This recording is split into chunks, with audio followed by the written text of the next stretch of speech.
Have you people seen a 1 million march before? Have you seen where 1 million people march for a cause they believe in? You never see, and you will never know the impact. But if I must tell you this, 1 million march in any part of the world, will attract a global attention without lobbying, global attention. And it shouldn't even stop there. I should believe that at this point in time, any lover of freedom should actually have free Nnamdi Kanu with his picture. If you're a true Igbo man, I am telling you, with his picture in all your social media profiles, and you think it doesn't make sense, it actually makes sense. I want you to know that globally, when people challenge the reality of corrupt bad governance in any way, they are actually tagged as terrorists and they are charged with treason. Same thing with what happens to Madiba. But what liberated Madiba? What liberated Madiba was the fact that people that believe in his cause and his ideology actually stood till he was released. But I don't want the Igbo people to go this way, to actually look at the fact that he needs to stay this long. But let's look at it. Shey Igbohu was pardoned recently. Igbohu was pardoned recently, Abi. And the Gumi are actually advocate of negotiation with bandits like Bello, Turji, and whatever, and the rest of it. And you motherfuckers are sitting down. And if you tell me what is the excuse here, there is no excuse. The Igbos have all the capability. 1 billionaire that is not even a politician, I am telling you, can feed the whole of the Igbo land for 1 million match. 1 billionaire can feed the whole of Igbo land in the spirit of 1 million match. But you will never do that.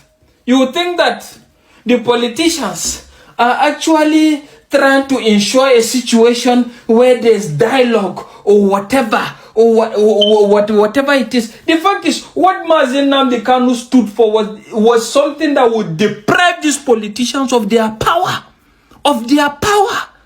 to actually be actually sitting down and actually be capitalizing on the ignorance of the people.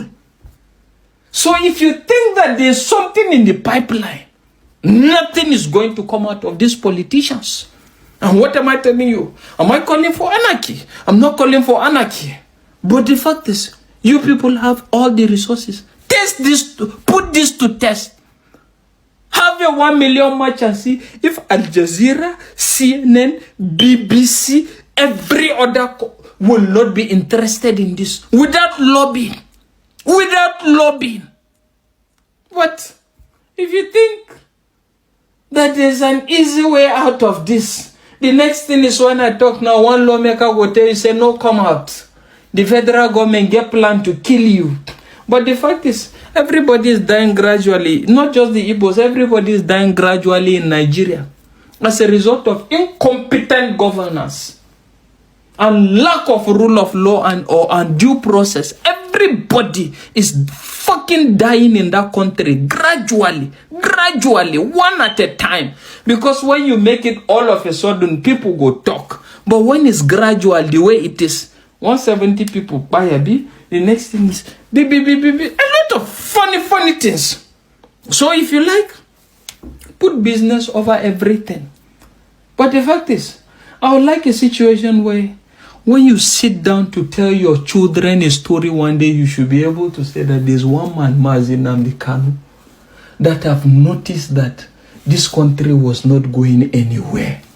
And the fact that everybody is dying gradually and he took a stand and we defended him. And at the end of the day, that is why you are what you are today. Every other country in the world have this kind of stories. Every other country in the world have this kind of stories. But it will never be a story. You foolish and docile individuals like you sit down and say that there's going to be a political solution to all these things. You're interested in the camping, defection, or whatever, business, or what. I wish you well. But the fact is, think what I need to tell you there. It will be a shame for the goat to catch a thief. Abi, that is what they say. And that is what is actually waiting for you people. You make a no talk bunch of motherfuckers again. But in my mind, I feel like saying bunch of motherfuckers. And the fact is, let's look at it. You people are unified in one language. What is your population in the globe? What is your population in even Nigeria? That a 1 million march, 1 million peaceful march is not attainable. Do you know the impact of that? Do you know that what that will say to the globe? But as long as this lobbying, whether Christian or no Christian genocide or whatever, at the end of the day, it doesn't actually establish your cause. It will never in any way. Which if you feel you want to play safe, well, Simon is just here making noise. The next thing is they will say, when we come out the last time they kill us, you are pushing us to where they will kill us. We believe in peaceful dialogue. What I'm fucking telling you motherfuckers is peaceful protest is also a peaceful way of going about doing things. Peaceful protest is also enshrined in the Constitution. And the fact is, it has a global magnitude of actually changing the story and narrating to the world your plight of what is going on. And it brings down to, in short, you will set the precedence to the world and even to Nigerians what peaceful protest, just like Mahatma Gandhi at a point in time did, that this is what it means to have a peaceful protest that is productive, that changes the narrative. That is the power you people command, and you. I hear the same command some call protest. The same command some call protest. We are calling to know that protest. We are not the join una. We are never ready for this country.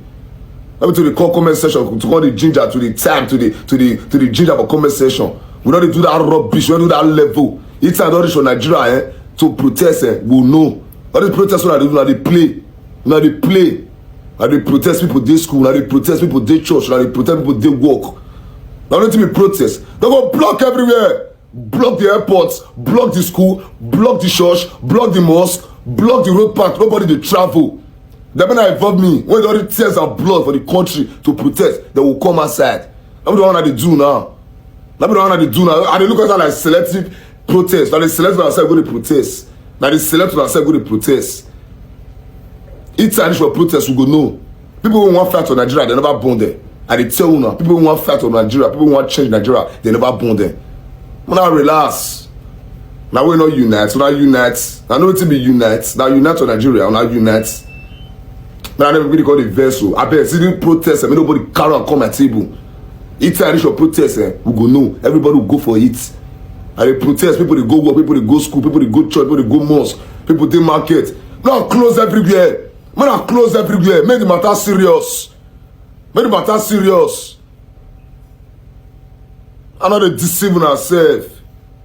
I know they protest. I know they see it's an issue of protest on Nigeria. I will know. That's what they do now. Now selective protests. Now they do selective protests. They make plenty if you don't understand. They don't put anybody where to say Coco protest. They don't put anybody where. Either time this your tears and blood of protest, we will come outside. For now, none of us ready. So I call this camera. I received many letters from the National Assembly. Prince, say come and talk over this matter. You saw the agitation today, and it does look like the Senate has seen the handwriting and they have gone for an emergency. Saw is not agitation, no. That is warm up. Really? I tell you, I pray to God Almighty that will resolve the matter. That one is not agitation, no. That is fashion parade. When they see it's a child's play. It's a fashion parade. To what you guys are planning? Yes, I just came from Lagos now. You will see the news, we're all planning. Everybody's all over the country planning. Because this democracy is important to me than me becoming president.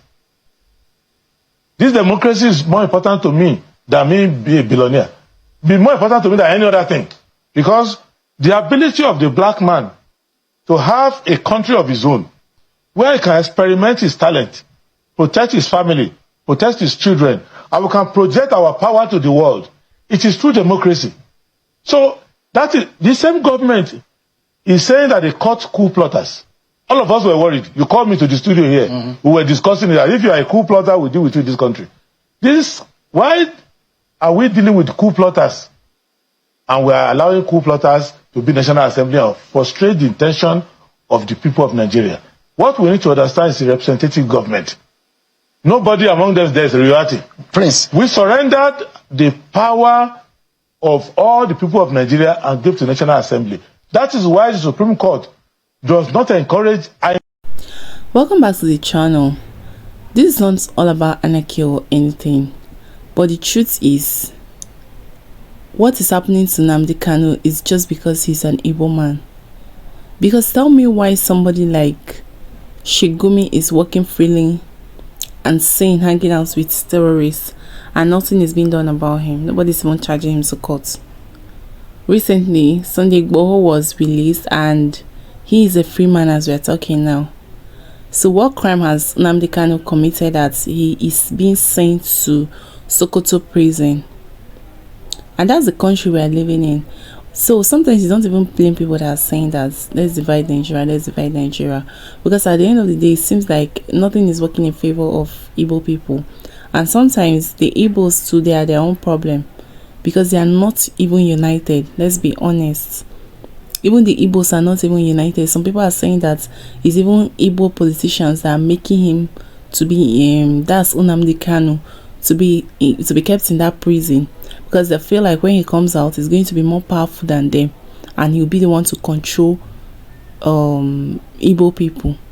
So at the end of the day, why are you keeping this man in prison for crying out loud? Why? Okay, whatever he has done, they're not even giving him chance to appeal. Or I don't know if he has been able to appeal, but from the look of things, they just want to silence him, keep him there. And at the end of the day, that's because he is Igbo. What we need in Nigeria is that protest like the Nepal youth.